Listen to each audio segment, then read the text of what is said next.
Sumisiglang turismo sa tinagurang Little Boracay ng bansa, malaking tulong sa kabuhayan ng mga lokal. At ngayon, tag-init, puspusan na ang kanilang paghahanda sa inasahang dagsa ng mga turista. Si Rod Lagusad sa detalye. Rise and shine, Rod. Kabuhayan, ito ang atid ng turismo sa isang lugar, kaya ang masiglang turismo ay malaking bagay dahil tiyak na makikinabang ang mga umaasa sa industriyang ito. Tulad nila ng mga residente at mga nagtatrabaho sa floating cottages sa tinatawag na Little Boracay sa Calatagan, Batangas. At ngayong simula na ng dry season at Holy Week, inaasahan ang pagdagsa ng mga nais magbakasyon sa kanilang lugar. Isa si Gemma sa may-ari ng floating cottages na siyang unique feature o kakaiba sa turismo dito. Isa kasi ito sa nakakahikayat o binabalik-balikan ng mga turista.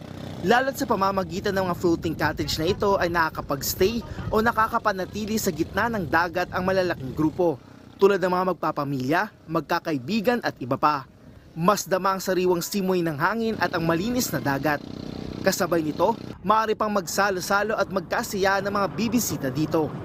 Ayon sa grupong Puno Sagip Buhay, noong nang nagbigay ng tulong sa pamamagitan ng pagtatanim ng mga kawayan sa komunidad, makakatulong ito dahil kalaunan ay pwedeng pagkunan nito ng raw material para sa floating cottages, gaya ng repair o anumang karagdagang kawayan para dito. Kung lahat magiging available, no, na gagamitin ng mga maraming turista, ang daming hanap buhay at saka pamilyang masisave natin through the benefits ng using the floating cottage dito sa Calatagan. Dahil sa masiglang turismo, marami nang gumanda ang buhay sa lugar. Simula po bata hanggang sa patanda po, nagkakameron po sila ng idea kung paano sila kumita. Sa akin po, ang malaki pong naitulong dahil po nung una po kami ay mangingisda na kung wala pong huli ang naisda, kami po ay nangungutang ng mga financing, ganyan, mga kung ano-ano po mga porsyentuhan po. Ngayon po kami po ay napakaluwag na. Ang mga dating nasa bahay lang ngayon ay nagtitinda na, lubong o mga gamit na kailangan ng mga gaya. Si Girlie nag-a-assist kapag may mga turista o minsan naghahanda ng pagkain para sa mga bisita. Pag minsan ho kasi mahina yung isda, yung mister ko po kasi, yung nagkaroon po cottage, lifeguard siya, nakakapag-agent din po ako. Yun po, malaking tulong po talaga. Sapat naman po.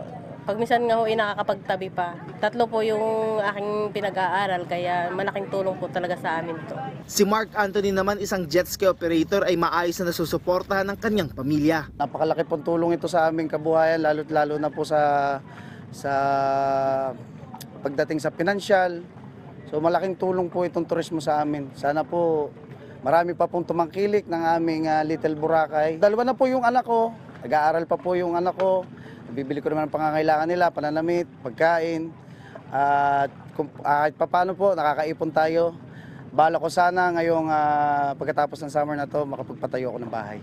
Ako mismo sumubok na sumakay ng jet ski na isa sa patok na water activity dito. Sa pagsubok ko pa lang sa paggamit nito ay exciting na. All smiles ako habang umiikot sa dagat. Kakaibang experience as a first timer. Perfect para sa mga naghahanap ng adventure. Bukod dito, iba't ibang water sports activities din ang pwedeng gawin. Di rin tayo nagpauli sa itinuturing na pinaka-extreme ride dito, ang Hurricane. Sa una, nakakakaba pero sa katagalan ay masasanay ka din. Mula kasi dito, mapapalitan ito ng adrenaline rush, excitement at saya habang mabilis na pinapaikot-ikot kayo ng ilang ulit sa gitna ng dagat. Must try ito sa mga naghahanap ng kakaibang beach experience. Bukod dito, meron ding banana boat at tinatawag na UFO. Ang mga turistang ito talaga namang nag-enjoy sa kanilang pagpunta rito. Actually, first time ko talagang pumunta dito. So noong una, habang nasa biyahe kami, sabi ko ano bang klaseng dagat ang pupuntahan namin dito sa Calatagan. Talagang sobrang ang ganda. Nakaka-amaze, nakaka-overwhelm. Overall experience, grabe. The best. First time to, meron palang ganito sa Philippines. Ngayon ko lang na-discover, so I will recommend this place. Grabe, babalik ako dito.